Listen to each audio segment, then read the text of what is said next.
Cerdas dan kritis, itulah gambaran dari sosok Haji Agus Salim, pejuang dan pahlawan kemerdekaan.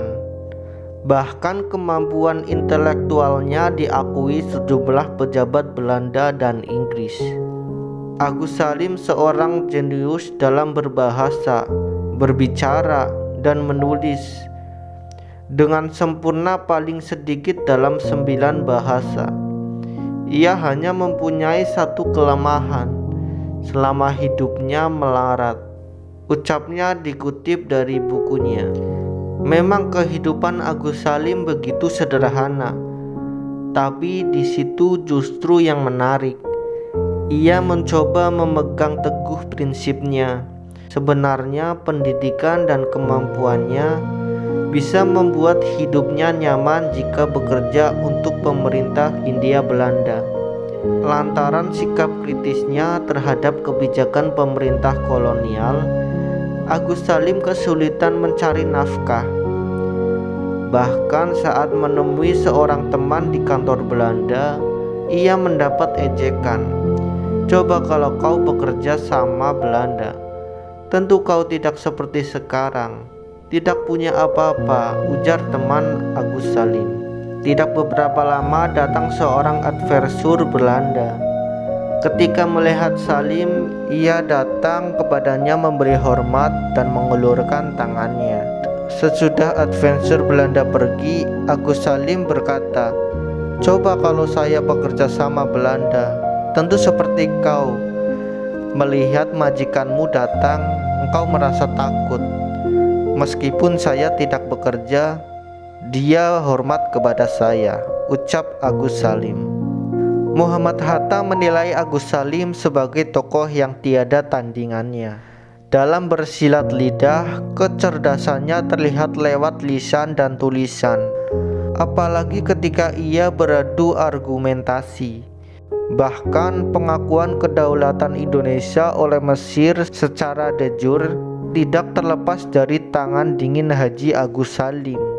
Karena itulah pengakuan de jure pertama di dunia internasional. Solihin Salim, sejarawan dan penulis sejumlah biografi tokoh Indonesia, dalam bukunya Haji Agus Salim, Pahlawan Nasional 1965, menilai Agus Salim bukan hanya sekedar diplomat ulung, melainkan juga diplomat pertama yang merintis jalan bagi Indonesia dalam hubungan maupun kegiatan-kegiatan dalam dunia internasional. Agus Salim memiliki kemampuan bahasa luar biasa. Ia menguasai 9 bahasa, mulai dari bahasa Belanda, Arab, Inggris, Jerman, Prancis, Latin, Cina, Jepang, hingga Turki. Selain itu, dia juga menguasai bahasa daerah seperti Minang, Jawa, dan Sunda, membuat dia menjadi diplomat dan penerjemah konsul di Jeddah. Kepiawaian Agus Salim dalam urusan bahasa memang tidak dapat diragukan. Ia juga menerjemahkan beberapa buku asing. Ia pernah memimpin redaksi di beberapa surat kabar, dan namanya termasuk dalam Panitia 9 dan sebagai perancang hukum dasar. Dalam mendidik anak-anaknya di rumah bersama istrinya, pada awal perkawinannya, Agus Salim menganjurkan istrinya Zainun Nahar banyak membaca dan belajar. "Kalau kita punya anak nanti, tak usah kita sekolahkan mereka ke sekolah Belanda. Kita sendiri yang harus mengajar mereka," kata dia. Agus Salim tidak ingin anak-anaknya dicekoki pemikiran dan kebudayaan penjajah. Dia menganggap pendidikan saat itu sangat diskriminatif, seperti pemberian nilai rendah bagi pribumi meski kemampuan mereka sama atau bahkan melebihi orang Belanda.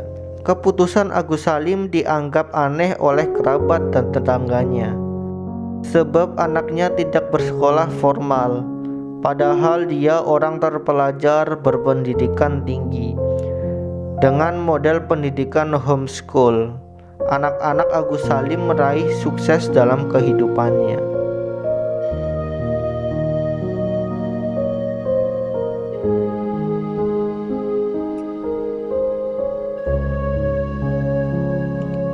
Terima kasih yang sudah menonton.